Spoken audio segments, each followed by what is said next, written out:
Kini, di usia 82 tahun, saya telah melalui banyak hal dan belajar begitu banyak dari kehidupan. Namun, dari sekian banyak keputusan yang saya buat, ada satu yang paling saya sesali, memilih tinggal di panti jompo. Waktu itu, saya benar-benar yakin bahwa ini adalah pilihan terbaik. Keluarga saya juga meyakinkan bahwa di sana saya akan mendapatkan perhatian dan kenyamanan yang saya butuhkan. Saya percaya pada niat baik mereka. Namun, begitu saya mulai menjalani hari-hari di tempat itu, semua tidak seperti yang saya bayangkan. Jika Anda, atau seseorang yang Anda cintai, sedang mempertimbangkan untuk pindah ke panti jompo, izinkan saya membagikan 6 hal penting yang seandainya saya tahu sejak awal, mungkin akan mengubah keputusan saya. Tinggal di panti jompo bukan hanya soal kepraktisan, ini menyentuh seluruh aspek kehidupan. Dan sekali berada di dalamnya, tidak semudah itu untuk kembali seperti semula. Penyesalan pertama, hilangnya rasa merdeka. Yang paling mengejutkan dari pengalaman tinggal di panti jompo bukanlah ukuran kamar yang terbatas atau jadwal makan yang tak fleksibel.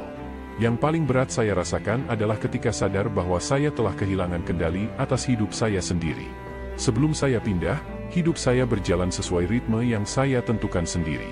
Saya bebas memilih kapan bangun, kapan makan, dan aktivitas apa yang ingin saya lakukan sepanjang hari. Saya bisa berjalan keluar kapanpun saya mau, atau sekadar duduk tenang membaca buku kesukaan. Namun setelah berada di panti jompo, semuanya berubah. Waktu saya bukan lagi milik saya. Segala hal terikat aturan, dari jam makan, jam tidur, bahkan untuk berjalan keluar ruangan pun harus menunggu izin. Keputusan-keputusan kecil seperti memilih pakaian atau makanan pun tak lagi mudah, dan terasa seperti kemewahan yang jarang bisa dinikmati. Ketika kebebasan mulai hilang dari genggaman, untuk merebutnya kembali bukanlah perkara mudah. Kita bisa saja menyesuaikan diri, tetapi seringkali harus mengorbankan sebagian dari jati diri kita. Sebelum Anda atau orang terdekat mengambil keputusan untuk tinggal di panti jompo, renungkanlah dengan jujur. Apakah Anda siap untuk melepaskan kebebasan-kebebasan kecil yang selama ini memberi arti pada hidup Anda? Penyesalan kedua, terpinggirkan dan terlupakan. Salah satu kenyataan paling menyesakan dari hidup di panti jompo adalah menyadari bahwa kehidupan di luar tembok ini terus berjalan seolah kita tak lagi menjadi bagiannya. Saat pertama kali saya pindah, keluarga saya berjanji akan rutin menjenguk. Dan pada awalnya, janji itu ditepati. Putri saya datang setiap minggu, cucu-cucu saya pun menyempatkan waktu di akhir pekan. Tapi perlahan, semuanya berubah. Kunjungan mulai jarang, telepon menggantikan kehadiran fisik, dan kesibukan hidup mereka mengambil alih segalanya. Hari raya adalah waktu paling sunyi. Rencana kunjungan yang semula disusun dengan semangat, seringkali batal mendadak. Saya akhirnya hanya duduk di ruang tengah, memandangi pintu, berharap ada yang datang membawa kabar. Bukan karena mereka tak peduli lagi, saya tahu mereka tetap menyayangi saya. Tapi kenyataan hidup adalah, saat kita tak lagi terlihat, kita mudah dilupakan.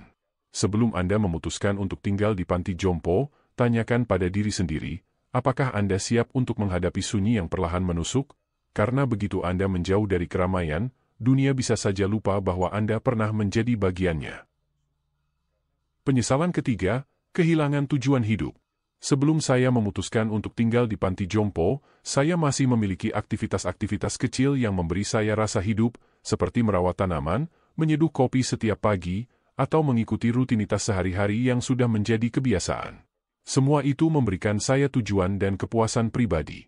Namun, begitu saya pindah dan menetap di panti jompo, rutinitas-rutinitas itu menghilang begitu saja. Makanan datang langsung ke kamar, kebersihan sudah diurus oleh petugas, dan tanaman yang dulu saya rawat dengan penuh perhatian kini bukan lagi urusan saya. Pada awalnya, saya merasa lega dan senang bisa menikmati waktu istirahat. Tetapi seiring berjalannya waktu, saya merasa ada yang hilang dalam hidup saya. Tanpa aktivitas yang bisa saya lakukan atau hal yang saya rawat, hidup menjadi terasa kosong. Saya juga melihat hal serupa terjadi pada penghuni lain, mereka yang dulu memiliki tujuan dan semangat hidup, kini hanya menghabiskan waktu, terdiam, tanpa arah.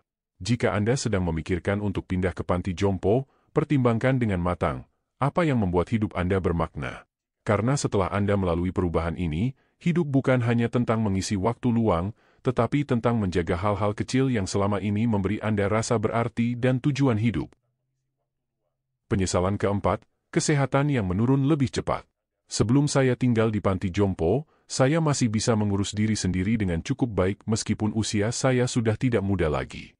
Meski tidak dalam kondisi fisik terbaik, saya masih bisa merawat diri, berjalan kaki, dan menyiapkan makanan saya sendiri. Namun, setelah pindah dan tinggal di sana, semuanya berubah. Makanan datang langsung ke kamar, dan saya tidak perlu lagi memasak untuk diri saya. Pada awalnya, saya merasa itu adalah kenyamanan, tetapi saya cepat menyadari bahwa semakin sedikit yang saya lakukan untuk diri saya sendiri, semakin cepat pula kesehatan saya menurun. Saya mulai jarang bergerak, dan kekuatan tubuh saya berkurang lebih cepat daripada yang saya duga.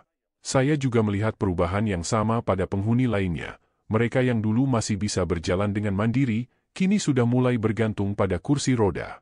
Jika Anda sedang mempertimbangkan untuk tinggal di panti jompo, pikirkan dengan baik apakah Anda akan tetap termotivasi untuk bergerak aktif saat segala sesuatunya sudah diatur untuk kenyamanan.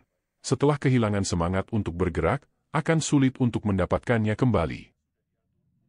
Penyesalan kelima, hilangnya privasi dan harga diri.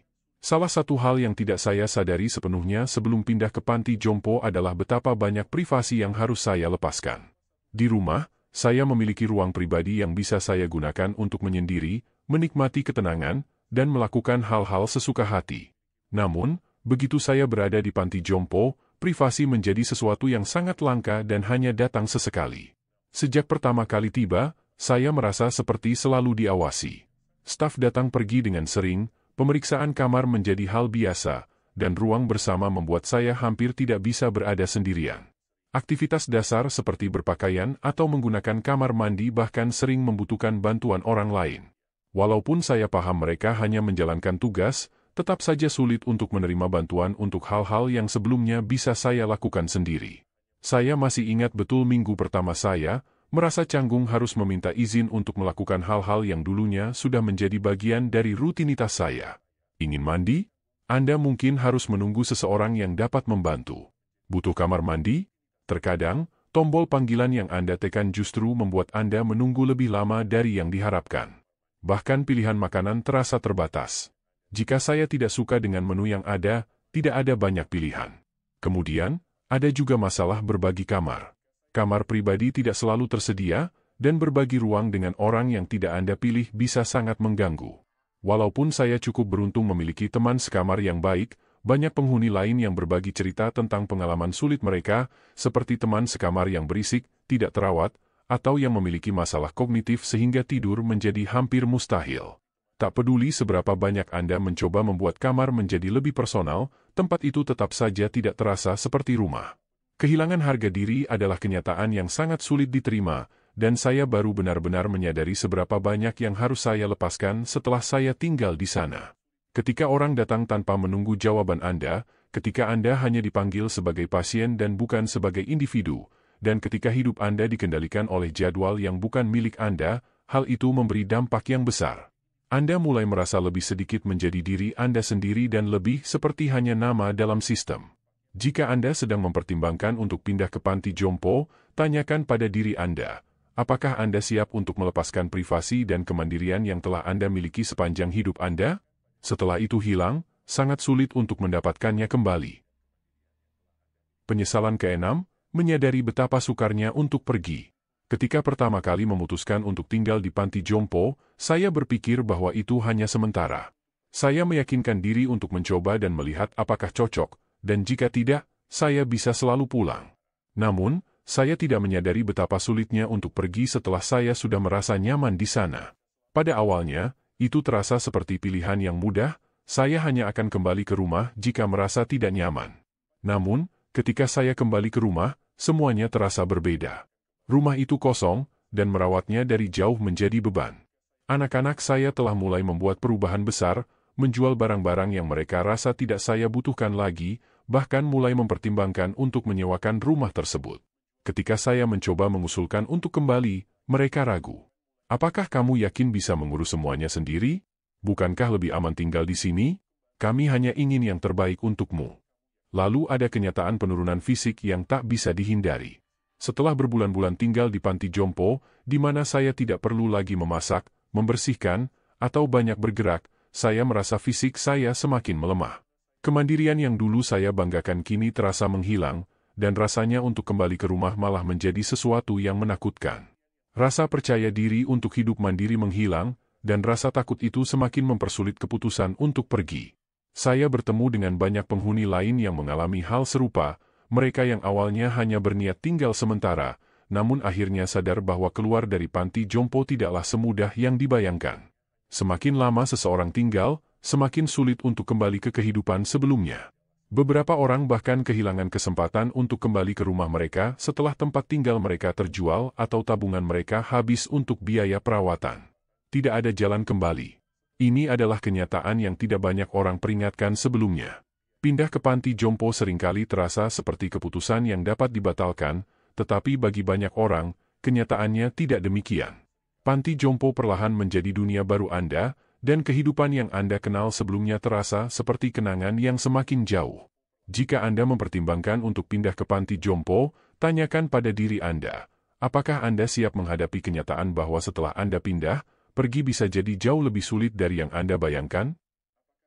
Ketika saya melihat kembali perjalanan ini, saya tidak merasa menyesal dengan proses penuaan, namun saya menyesali pemikiran saya bahwa panti jompo adalah satu-satunya jalan keluar yang baik.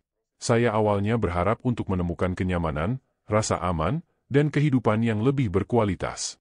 Namun, kenyataannya, saya justru berada di tempat yang secara perlahan mengikis kemandirian, privasi, makna hidup, dan bahkan jati diri saya.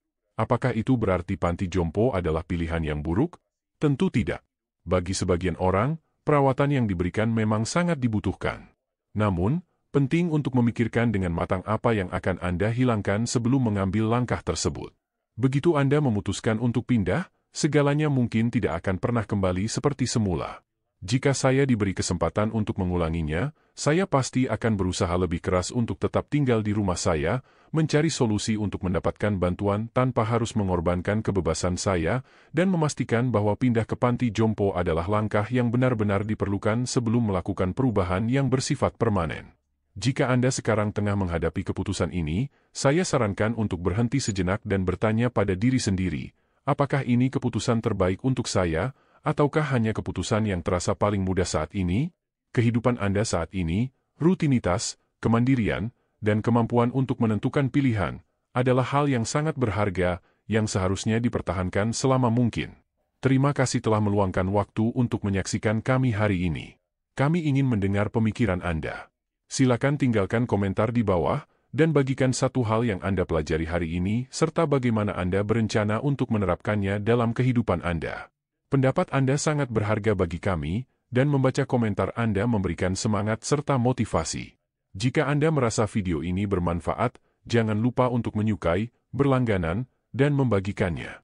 Dukungan Anda memungkinkan kami untuk terus menghadirkan konten yang bermanfaat, yang memberi wawasan dan inspirasi. Terima kasih telah menonton, dan kami berharap dapat berinteraksi lagi dengan Anda.